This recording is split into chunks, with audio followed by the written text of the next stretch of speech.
Saudações, meus irmãos, em nome de Jesus. É uma alegria estar com vocês nessa nossa última semana da nossa disciplina Fundamentos da Teologia Prática, do curso Teológico Ministerial. É uma pena mesmo, irmãos. Eu não sei vocês, mas eu cresci profundamente em cada semana de estudo, de leitura, de preparo da disciplina para vocês. E chegamos agora na nossa última semana, que também é acompanhada de nossa avaliação. Eu já deixarei a avaliação aberta para vocês na 7ª semana, visto que ela vai requerer um pouco mais de trabalho e cuidado de vocês, tá bom? Antes de começarmos propriamente, gostaria de estar orando por vocês em nome de Jesus. Senhor nosso Deus, queremos te louvar pelo privilégio de chegarmos à jornada final dessa disciplina. Meu Deus, que crescimento maravilhoso. Revermos conceitos, verdades da tua palavra, Senhor. E precisarmos realmente tornar a nossa fé mais prática, mais relevante com quem estão próximo de nós. Abençoa cada um dos meus irmãos, nós sabemos o esforço, a dedicação, a dificuldade que muitos tiveram de chegar até o final, mas te louvamos pela vida de cada um deles, meu Senhor. Nos abençoa nessa hora. Queremos te agradecer por tudo, no bendito nome de Jesus. Amém. Meus queridos, me permitam compartilhar a tela com vocês, como de prática, como temos feito. Estamos entrando aí na nossa 8ª semana de aula e também a última dessa disciplina. Fundamento da teologia prática, ortodoxia integral. Eu escolhi, irmãos, para que pudéssemos fechar essa disciplina com essa aula, que seria uma reflexão sobre a nossa fé, a nossa crença, a nossa ortodoxia, que ela não se torna apenas ortodoxia, mas se torne ortopraxia, que o que pensamos, as nossas crenças, os nossos valores, a nossa confissão de fé, ela possa, de alguma forma, irmãos, fazer parte da nossa prática, que ela possa ser prática, que ela possa não ser algo só que esteja na nossa cabeça. Eu falo isso para vocês não como alguém que vive plenamente o que ensina, eu também como a exemplo de vocês, eu estou, irmãos, me aperfeiçoando, me esmerando, estou aprendendo também à medida que eu preparo cada aula. Eu gostaria que pudéssemos meditar um pouco mais sobre esse desafio que é integrar a fé que professamos de boca e as nossas práticas, né? Como exercitamos, como isso se torna aplicável, como isso se torna palpável na nossa vida e na vida de outros. Então, estamos aí com a nossa última semana. Irmãos, essa questão de integrar fé e prática é algo antigo que remonta aos grandes filósofos. Por exemplo, nós temos aí, já com Aristóteles, permita citá-lo, foi um dos primeiros a discutir essa divisão na história, né? No seu livro A Política, publicado agora em 1998. Veja o que ele vai dizer quando fala sobre a vida espiritual, a vida do pensamento e a vida ordinária, né? A vida comum. Ele vai dizer assim: não há nenhuma dúvida de que o melhor governo seja aquele na qual cada um encontre a melhor maneira de viver feliz. Ele já começa dizendo que naquilo que nós nos realizamos, somos felizes, é aquilo que devemos nos apegar. Não há sombra de dúvida que a melhor forma de governo é essa. Mas ele continua: mas aqueles mesmo que concordam em preferir a vida virtuosa não chegam a um acordo sobre se devemos preferir a vida ativa e a política à vida contemplativa, livre de confusão dos negócios humanos. A vida esta que alguns consideram como a única digna do filósofo. Veja como Aristóteles faz a separação, né? Ele separa isso aí. Ele vai falar da vida ativa, que é a vida ordinária, a vida do trabalho, a vida do padeiro, do sapateiro, do médico, da dona de casa, cura dos filhos, a vida dos negócios, a vida da política. Essa é a vida ativa. E tem a vida contemplativa, que é aquela vida do pensar, do refletir, do meditar, do contemplar, do isolar-se até.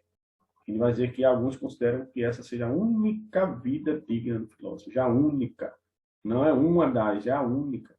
Então, já em Aristóteles percebemos essa dicotomia entre o sagrado e o profano, entre a contemplação e as coisas dessa vida.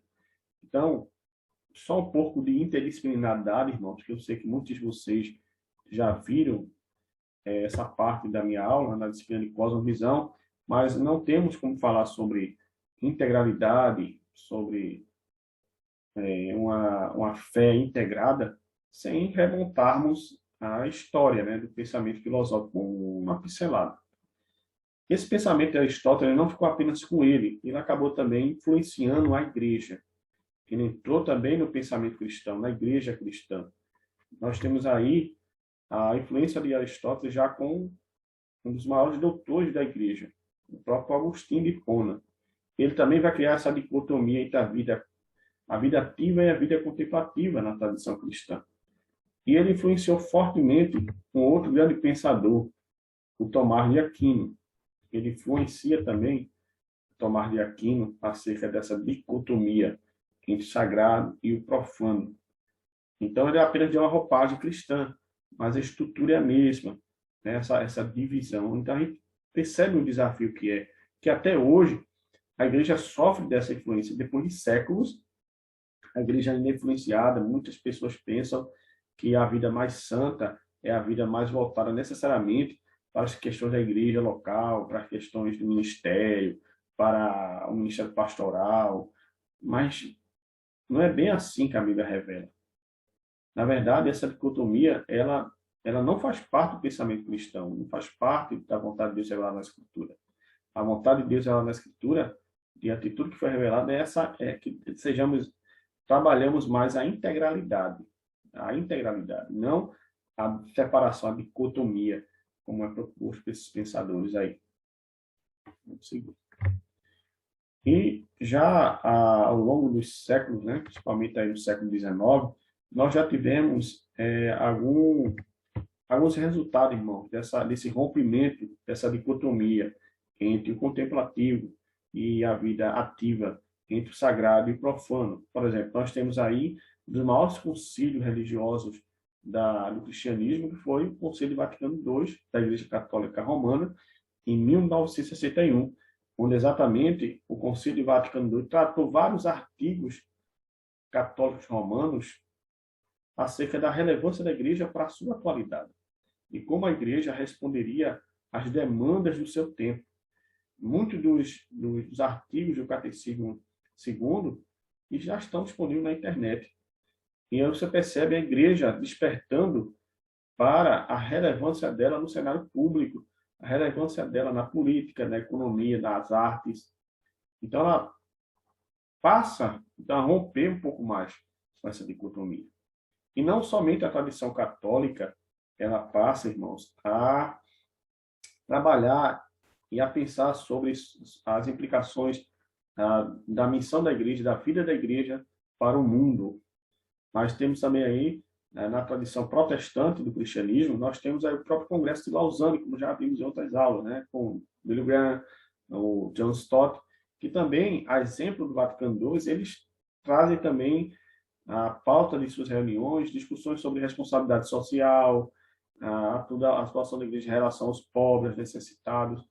Isso tudo, irmãos, é a busca que a igreja, tanto católica como protestante, estão tentando fazer para se tornarem relevantes no seu tempo, para se tornarem integrais, para poderem atuar de forma holística, de forma integral, a sua ortodoxia para o mundo, e não mais se isolar, e não mais, como era Aristóteles, entender que a única vida digna de filósofo era a contemplação, era o isolamento. Não, pelo contrário, a igreja precisa ser esse agente intramundano, né? Permite essa expressão, que é a expressão muito usada por filósofos, teólogos, sociólogos, né? Que é exatamente a entrada do cristianismo no mundo, no sentido de ser relevante, de impactar, de estar presente neste mundo, mesmo sem ser do mundo, mas ela entrar num cenário público, né? Onde muitas das vezes ela não tem participação relevante.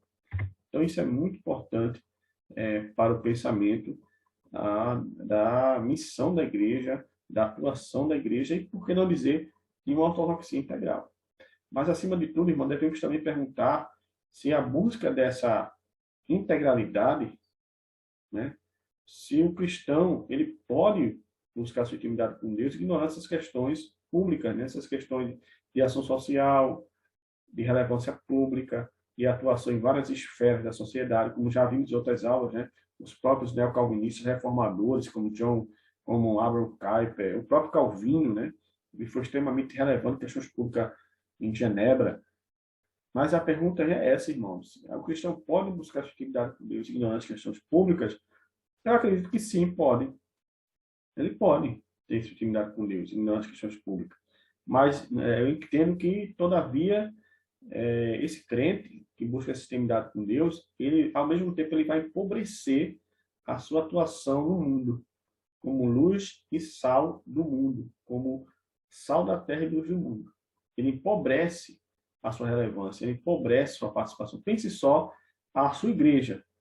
Ela está instalada próximo a uma favela, ela está no contexto onde tem drogados, enfim. E ali você percebe que sua igreja ela é indiferente àquela situação social, àquela realidade que a cerca. Então, isso é algo a se pensar, irmão. E me parece que a Escritura não trabalha no intimidade com Deus, indiferente à necessidade do próximo e daquele que nos serve. Pelo contrário, né? Jesus vai dizer no Sermão da Montanha, Mateus capítulo 6, capítulo 5, capítulo 6, que, sendo sal da terra e luz do mundo, nós devemos influenciar o mundo de tal forma que os ímpios, os homens, glorificam o Pai que está nos céus. Veja como ele coloca, sal da terra, luz do mundo, não é isolamento. Não é se tornar um essênio, como era na época de Jesus, comunidades que eram totalmente isoladas, né? Era comunidade voltada para si, para dentro, introspectiva, quando na verdade deveria ser aberta para o mundo, sem ao mesmo tempo se contaminar com o mundo, mas ser relevante com o mundo. Então, é possível sim buscar intimidade com Deus, porém, haverá um grande empobrecimento e relevância da nossa atuação como crente no mundo. Nós temos, por exemplo, o próprio exemplo de Cristo, irmãos. Cristo, ele encarnou, né? Ele assumiu a matéria. Já começa aí. Cristo desceu do céu e já se une à matéria. Ele encarna. E não só isso. Jesus interfere sim em questões públicas. Ele é indagado sobre várias questões, né? Uma delas, bem famosa, é sobre pagar imposto a César ou não. E ele disse, ó, dê a César o que é de César e dê a Deus o que é de Deus. Cumpra seus papéis como cidadãos dessa terra e cumpra seus papéis com Deus. É isso que Jesus está ensinando. Então, uma coisa não exclui a outra. Elas, na verdade, deveriam andar juntas. Elas deveriam ser integradas e não dicotomizadas, separadas. É isso que o mestre está ensinando nesse versículo e tantos outros. Nós temos, por exemplo, aí, no seu livro discipulado do Dietrich Bonhoeffer, que vocês também conhecem, que é um pastor da Alemanha nazista, né? Veja o que ele vai falar de Lutero em relação a essa questão de vida monástica, vida isolada, e como discípulo, né, que é lançado ao mundo. Veja o que ele vai dizer na sua obra. O caminho de Lutero, do monastério para o mundo, representou um ataque mais forte contra o mundo desde o surgimento da igreja. Veja o que ele vai dizer acerca de Lutero. Ele está dizendo que a saída de Lutero de uma situação para outra, né, Lutero ele se revela para o mundo, foi um ataque tão forte desde o surgimento da igreja primitiva, desde Atos 2. A renúncia do monge ao mundo na vida monástica foi brincadeira de criança comparada à renúncia que o mundo vivenciou por parte daquele que o retornava. O ataque era frontal. Agora, o discipulado de Jesus tinha que ser vivido em meio ao mundo. Exatamente isso. Porque até então se praticava em circunstâncias e confortos especiais na vida monástica, na vida isolada, como sendo um comportamento excepcional, agora passava a ser necessário e ordenado a cada cristão no mundo. A obediência absoluta ao mandamento de Jesus deveria agora ser a norma na vida profissional diária. Assim, aprofundou-se de modo imprevisível, o conflito entre a vida cristã e a vida do mundo. O cristão estava novamente no mundo para atacar, em uma luta de corpo a corpo. O que é que Bonhoeffer quer dizer com isso, irmão? É que a vida de Lutero, depois que ele saiu do seu anonimato, obscurantismo, né? Ele passou a ser um discípulo de fato do mestre no mundo, atuando no mundo, sendo relevante no mundo. E não só isso, a vida cristã exercida em suas profissões diárias, ela passa a ser um chamado a partir do momento que fazemos ela olhando para a glória de Deus, fazemos elas como discípulos de Cristo. Não é a profissão pela profissão, é a profissão que passa a ser chamado à medida que eu faço ela com o entendimento que ela é uma vocação de Deus. Nós já vimos isso em Cosmovisão quando falamos sobre a cosmovisão do trabalho. Então, o sapateiro, ele não precisa abandonar a sua profissão para servir a Deus. Ele serve a Deus na sua profissão. Ele é o cristão na sua profissão. Ele fazendo um sapato belíssimo, corrigindo os defeitos, entregando na hora, na data, ele está dando um tremendo testemunho e seria um serviço público tremendo no seu contexto, como médico, como professor. Então, irmão, veja a importância que é a atuação cristã no cenário público.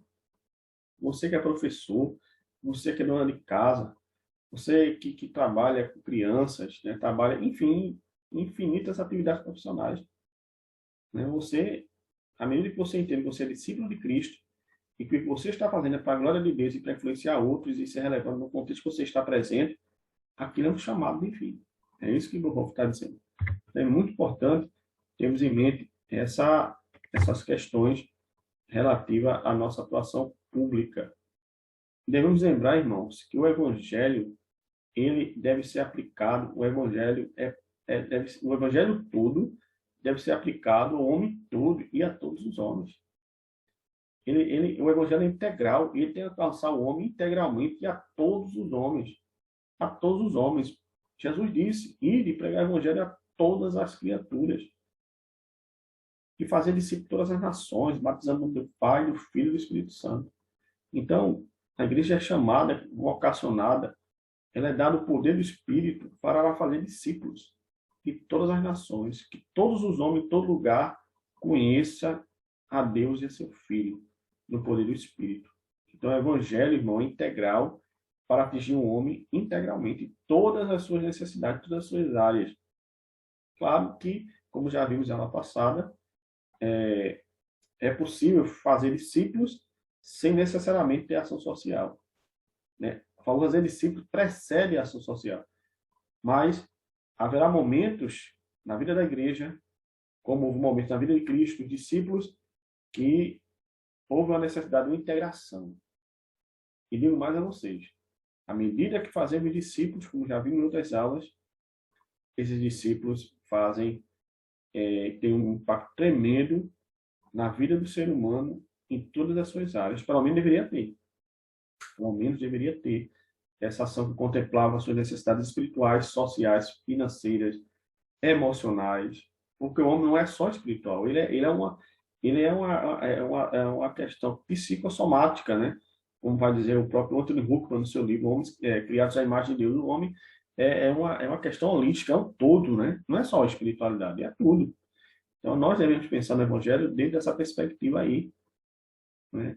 O Evangelho todo deve ser aplicado ao homem todo, de forma holística, integral, contemplando a sua necessidade completa, e a todos os homens, todas as nações, povos, línguas e nações. Isso é muito importante, que devemos ter. Outra pergunta muito importante que devemos fazer quando falamos sobre ortodoxia integral, missão integral, sem levar em consideração o movimento da teologia da missão integral, mas no sentido mais restrito, né? A integralidade da missão. O cristão precisa ter algum cuidado quando busca uma ortodoxia integral, irmão. Diga interessante. Será que existe algum mal quando eu tento integrar as coisas, quando eu tento juntar o espiritual com o secular, o espiritual com questões públicas? Será que há algum mal? Essa é uma pergunta que devemos fazer, muito importante. Primeiro, o cuidado que devemos ter, irmãos. Então, se precisamos ter cuidado, porque pode existir algum perigo. Precisamos ter cuidado para não perder de vista as questões eternas em relações atemporais.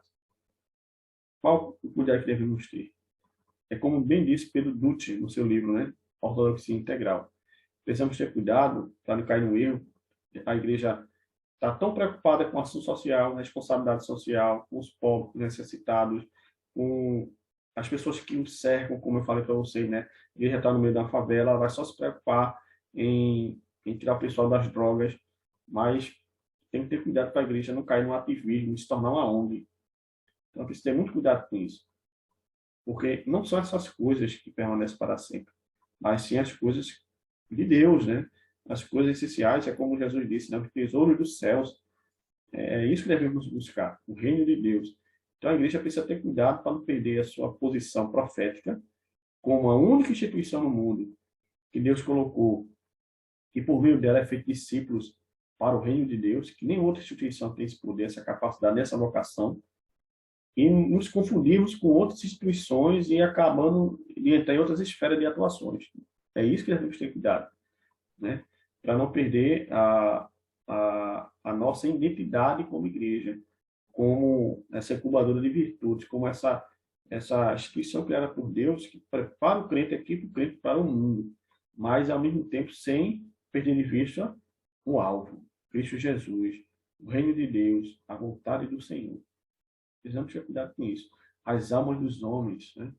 Porque às vezes, por mais que você alimente, por mais que você tire as pessoas das drogas, por mais que você dê cesta básica, irmãos, as pessoas muitas das vezes não querem ter relacionamento com Deus, não querem conhecer a Jesus Cristo, não querem ser discípulo do Mestre, querem somente pão e circo.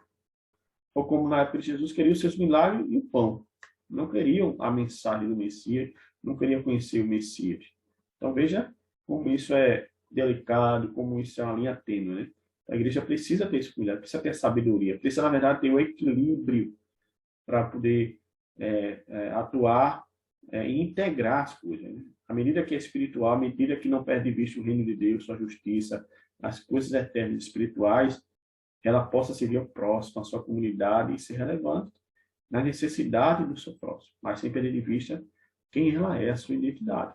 Então, precisamos ter cuidado, sim, e buscar equilíbrio. É muito importante a questão do equilíbrio, né? Há um texto interessante de Agostinho de Hipona, irmãos, né? Que ele vai falar exatamente sobre essas questões eternas e temporais, que ele, como ele coloca. Perambulamos distantes de Deus. Se desejamos retornar à casa do nosso Pai, este mundo deve ser usado e não desfrutado, para que assim as coisas invisíveis de Deus sejam vistas claramente, sendo entendidas pelas coisas que são criadas, isto é, por meio do que é material e temporário. Possamos aprender o que é espiritual e eterno. O que Agostinho quer dizer com isso? Não é que ele era um estraga-prazeres, como fala que não deveríamos desfrutar. Ele quer dizer que a gente não deveria se apegar ao tal ponto que nós percamos de vista o alvo das coisas eternas. As coisas daqui, sim, devem ser usadas. Elas não são ruins, perdão. Elas necessariamente não são ruins ou mal em si mesmas. Foram criadas por Deus, devem ser desfrutadas, né, usadas, como nós usamos esse termo, mas elas não devem ser um objeto do nosso coração. Ela não deve nos levar a perder o nosso foco, o nosso olhar para as coisas eternas, para o Senhor. Mas é por meio dela que possamos percebemos o que é eterno, né? Porque o nosso coração é a fábrica de ídolos, né? É interessante que eu postei para vocês aí um artigo, né? Do Guilherme de Carvalho, tem até no YouTube dele, um vídeo dele no YouTube muito bom. Ele vai falar exatamente isso, vai perguntar por que nós facilmente somos idólatras. Porque nós fomos criados para contemplação, para admiração, né, para o êxtase das coisas criadas. E, às vezes, nosso coração se encanta tanto com as coisas que foram criadas, porque é por meio dela que a glória de Deus é refletida, que substituímos o Deus da glória por aquelas coisas que refletem a glória de Deus. Veja que interessante, como ele colocou, né? Muitas das vezes nós nos tornamos idólatras porque nossos olhares, nossas atenções foram atraídos a tal ponto por aquilo que reflete a glória de Deus, que não é o próprio Deus, que acabamos nos tornando idólatras. E é esse cuidado que devemos ter, como o Agostinho colocou aí. Devemos usá-las, mas ela não deve prender nosso coração, ela não deve nos levar a idolatria por essas coisas. Ela deve ser usada sem ser desfrutada, sem ser o apego no nosso coração, porque elas são temporárias, elas são passageiras, irmão. Então precisamos ter isso em mente, né? Mas nós percebemos então que usando, né, desfrutando das coisas de Deus, né, sem que essas coisas nos governem nosso coração, nós também somos novamente convidados, agora por Tiago, né, o apóstolo, irmão de Jesus, a integrar também fé, né, nossa fé, nossa espiritualidade, à vida prática, né, as questões que nos cercam. Né. Assim, a exemplo de Jesus, que nos dá a César de César, Tiago também não fica para trás. Ele traz claras, cristalinas orientações e uma ortodoxia integral muito saudável, muito bíblica, canônica, católica, né? Católica no sentido de ser universal. Ele vai dizer assim, irmão, veja que clareza esse texto. E que adianta, irmãos, alguém dizer que tem fé se não tem obras? Acaso a fé pode salvá-lo? Se o irmão ou irmã estiver necessitando de roupas ou de alimento de cada dia e vocês lhe disser, vá em paz, aqueça-se e alimente-se até satisfazer-se, sem porém dar nada sem dar nada do que adianta isso. Assim também a fé, por si só, se não for acompanhada de obras, é morta. Há uma discussão muito grande ao longo dos séculos, né, que parecia que a carta de Tiago rivalizava com Paulo lá em Efésios capítulo 2, que Paulo fala que somos pela graça, somos salvos. Enquanto aqui parece que Tiago está falando que a obra é que salva, que a obra tem sua importância. E é isso mesmo que Tiago está falando. Primeiro, não há nenhuma rivalidade entre Paulo e Tiago. Segundo, Tiago concorda com Paulo, Paulo concorda com Tiago. É o que Tiago está dizendo aqui é o seguinte: eu sou salvo para as boas obras. Minha salvação, minha fé, ela acompanha as boas obras. Né? As boas obras acompanham minha fé. E, à medida que eu fui salvo em Jesus Cristo, que conheço a Deus, sua palavra, o seu amor e seu amor pelo próximo, eu também devo, a exemplo de Cristo, meu mestre, eu devo também me compadecer da miséria do próximo, da necessidade do próximo. E não mandar ele embora sem ter me sensibilizado com a sua necessidade. E ele vai dizer isso, a fé, ela tem que ser acompanhada pelas obras. E por que eu disse que Tiago concorda com Paulo? Porque Paulo vai dizer em Filipenses 2,8 em diante, nós somos salvos pela graça, mediante a fé, subir de dom de Deus. Mas ele continua, mas fomos chamados para as boas obras, as quais Deus preparou de antemão. Então, as boas obras, irmão, elas sempre estão lá. Né? Ela é como se fosse ela como se revelasse essa graça salvadora. É como se, na prática, ela mostrasse que eu sou discípulo do Mestre. Não é só discurso. E olha que em outros textos ela vai dizer, não seja apenas bons ouvintes da palavra, mas praticantes. Então, Tiago, ele traz essa integralidade, essa ortodoxia, essa ortopraxia na sua carta muito vívida. Ele vai combater exatamente essa indiferença dos cristãos do seu tempo com a necessidade do próximo. Ele vai falar do perigo da língua, ele vai falar da necessidade de termos cuidado para não buscarmos as glórias dos homens, e tantos outros temas extremamente práticos, e um deles é esse, essa questão da nossa responsabilidade social, da nossa responsabilidade em ser a diferença na vida dos nossos irmãos, tá bom?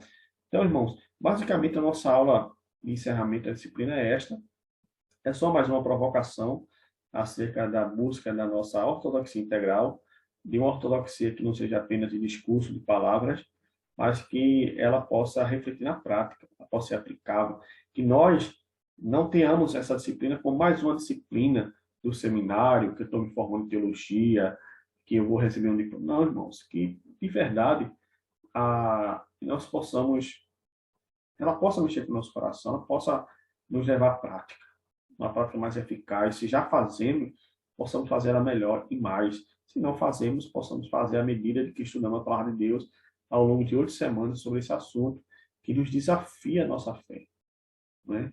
Em relação a sermos relevantes em nosso contexto. Então, a minha oração é essa, irmãos, que essa disciplina, à medida que vocês realizam as boas obras no Senhor, vocês possam lembrar dessa aula e que ela possam ter sim impactado o coração de vocês, possam ter contribuído fortemente para o crescimento espiritual de vocês e que a nossa fé, a nossa convicção em Deus possa reverberar em prática. Amém? Vou passar agora, irmãos, então, para as explicações, né, as orientações da segunda verificação integradora, né, a sua segunda provinha que vocês vão realizar aí na disciplina Fundamentos da Teologia Prática. Então, vamos lá. Ok.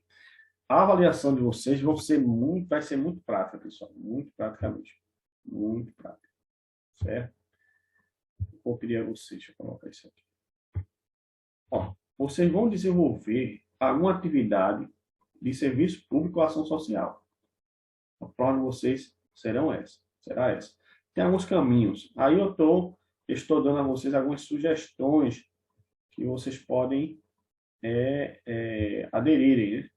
Por exemplo, o que seria um serviço público ou ação social? Seria, por exemplo, uma entrevista. Nós temos uma rádio, né, na Escola Internacional, e vocês poderiam convidar um médico, uma enfermeira, uma ginecologista, um urologista, né? Vocês poderiam convidar um advogado, um juiz, se vocês tiverem contato, ou até um político, que eles pudessem, né, que nessa entrevista você pudesse trazer um serviço público, um bem público para a comunidade. Deu para entender? É basicamente isso aí. Aí isso aí também se aplica à distribuição de cestas básicas. Vocês podem, vamos distribuir cestas básicas. Vocês podem também fazer sopão, base solidária, etc. Alfabetização de crianças carentes e idosos, né? Já existem igrejas que realizam esse trabalho, como a igreja comunitária de Lago de Itaenga. Então, é um serviço público, né? É uma ação pública em prol do próximo, em prol do outro. Visitação em cadeias, presídios, hospitais, clínicas, psiquiátricas, etc. Também vocês podem. Não, eu vou fazer essa minha prova visitando a cadeia pública de Carpina, ao presídio em Recife, enfim, uma unidade mista, os hospitais, fica à vontade. São apenas sugestões, irmão. Vocês podem sugerir outras sugestões, mas ela precisa estar enquadrada nessa proposta. Precisa ser um serviço público ou uma ação social. Ela precisa ser um trabalho desenvolvido para que atinja a comunidade ou uma determinada classe de pessoas, né, e que sejam realmente um serviço, né, social, uma ação social, certo? Vamos continuar com as orientações. Ora, esse trabalho ele deve conter no mínimo 2 páginas e no máximo 3 páginas, pessoal. Eu sugeri assim porque é melhor. Tá certo? O trabalho deve conter no mínimo 2 e no máximo 3. Eu não vou aceitar trabalho com uma página. Tá certo? E lembrando, quando eu falo uma página, eu não conto o cabeçalho da instituição do seminário, não conto os dados relativos ao professor, não. Uma página é o trabalho de vocês, o desenvolvimento do trabalho de vocês. Então, não vou aceitar o trabalho de uma página. Então, estou deixando vocês bem cientes acerca disso, tá bom? E esse trabalho de vocês, ele deve conter fotos. Batam foto, se for fazer entrevista, bata a foto do entrevistado, bata a foto da sala. Seu trabalho, as fotos tem que deixar claro que de fato você fez uma entrevista, você cumpriu a ação social que você se propõe, tá certo? Então as fotos ela vai testemunhar a favor de vocês. Vou continuar. Esse trabalho tem que seguir as ordens da ABNT, então já vou trabalhando com vocês essas questões de normas, porque vocês verão essas questões até o final do curso. Quanto mais isso for massificado no coração de vocês, na cabeça de vocês, melhor ainda. Então, a fonte, tamanho A4 da folha, fonte de romarial, tamanho 12, né, as margens, superior, inferior, esquerda e direita, tem que ter essas medidas aí. Se você tiver dificuldade em configurar, eu estou à disposição de vocês para orientá-los no privado, ou algum filho, algum parente que mexe com o computador, isso é a coisa mais fácil de realizar. Tem tutoriais na internet, no YouTube, vocês também podem consultar, tá certo? Mas vamos manter essa ordem aí acadêmica, porque eu vou verificar se o trabalho está configurado academicamente, tá bom? Vamos seguir. Eu vou sugerir para vocês algumas perguntas orientadoras que devem constar no seu trabalho. São perguntas orientadoras, mas elas devem conter no seu trabalho. Primeiro, do que você tratou? Então, você vai colocar lá em uma linha. Meu projeto social foi entrevistar o médico, o cardiologista tal. Aí você vai lá e diz do que sua ação social tratou. O que significou isso pessoalmente para você? Qual foi o impacto disso na sua vida? Eu quero que se torne pessoal, irmão. Eu não quero nada de impessoalidade. Coloque na primeira pessoa, no singular. Diga, eu quero saber o impacto disso para você. Depois você vai fundamentar especificamente. Qual a relação de visitar presos na cadeia pública de Carpina com as escrituras? Como é que eu fundamento isso especificamente? Ah, a Bíblia fala, né? Visitar os órfãos, as viúvas, né? Tive preso e me visitaste, Jesus vai falar em Mateus. Então, tente fundamentar isso aí, né? Haverá textos claros, haverá texto menos claro, mas vocês precisam fundamentar, pessoal. Precisa relacionar isso com a Escritura. Porque senão vai ser apenas uma ONG desenvolvendo um trabalho social como qualquer outro. Mas o trabalho de vocês é uma ação da igreja no cenário público, né? É uma ação social da igreja, do cristão no cenário público. Não é mais uma ONG que está desenvolvendo, é o cristianismo, a fé cristã. Aí qual foi a atividade desenvolvida? Né? A pergunta está muito parecida com a primeira. Aí você destrincha melhor, né? Trabalhamos, se for uma entrevista, trabalhamos com uma série de 4 perguntas sobre temas relacionados a isso. Ah, você visitou uma cadeia pública, que você desenvolveu alguma atividade, você pegou folheto, falou com alguém, orou com alguém, né? Enfim, vocês precisam destrinchar para mim o desenvolvimento dessa ação social. Qual foi o objetivo? Vocês precisam escrever para mim qual foi o objetivo. Qual foi o alvo, né? A realizar essa entrevista. Ah, foi alcançar, se for um homem, né, um ginecologista, um especialista, vai atingir essa classe de pessoas na sociedade, mulheres. E vocês precisam dizer qual o objetivo, tá bom? Vamos seguir lá. Qual a relação, né? Qual a relação do que você fez com a disciplina? Aí você precisa relacionar. Você precisa me dizer qual é o diálogo que você fez, tem com a nossa disciplina, Fundamento da Teologia Prática. Tá certo? Você pode citar teóricos, que a gente já citou em aulas. Exemplo de Calvino, exemplo de Abraham Kuyper. E vá lá, desenvolva, traga essa proximidade. Meu trabalho de ação social, ele entregou fé e trabalho, como vimos na última aula, né? Essa ortopraxia, essa integralidade entre fé e prática cristã. E aí você precisa me dar esse diálogo aí, tá bom? Quais são suas percepções e conclusões do seu projeto social, da sua ação social?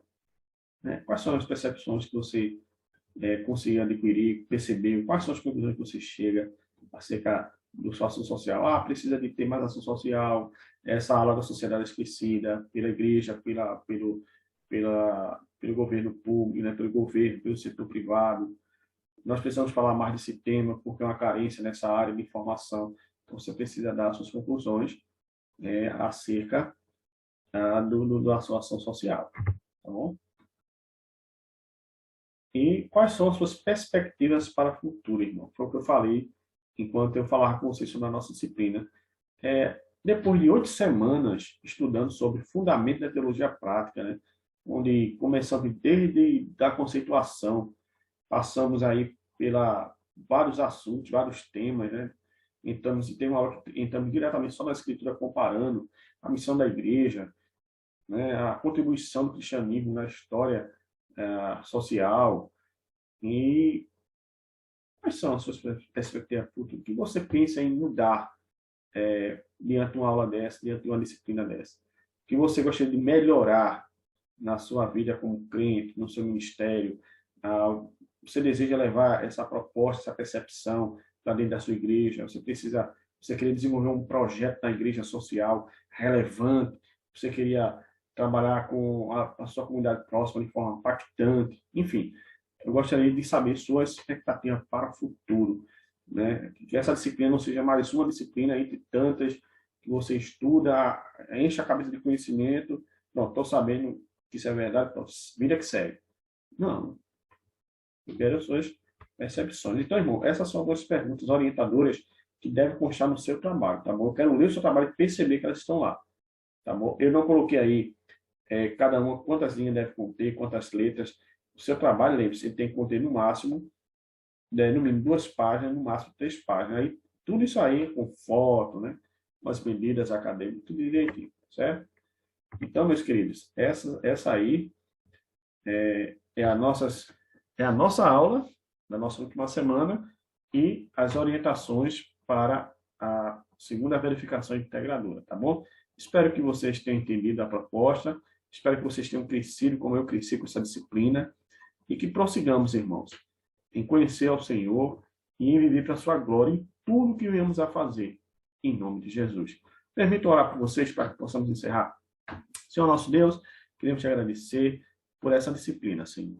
Obrigado pelo privilégio que me deste de fazer parte como professor dessa casa, de estar junto com meus irmãos, alguns bem próximos de mim, amados, né? Outros que passei a conhecer, que são novatos.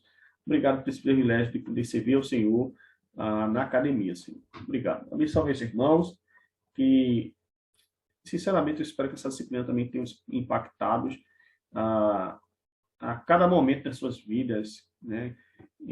Quando eles andam na rua e veem as pessoas carentes, como eles são desafiados a ajudar essas pessoas a partir do conhecimento que eles têm de Cristo Jesus. Abençoa cada um deles, meu Deus, suas famílias, seus casamentos, que eles prossigam estudando a palavra em nome de Jesus. Meus irmãos, um abraço e que Deus abençoe.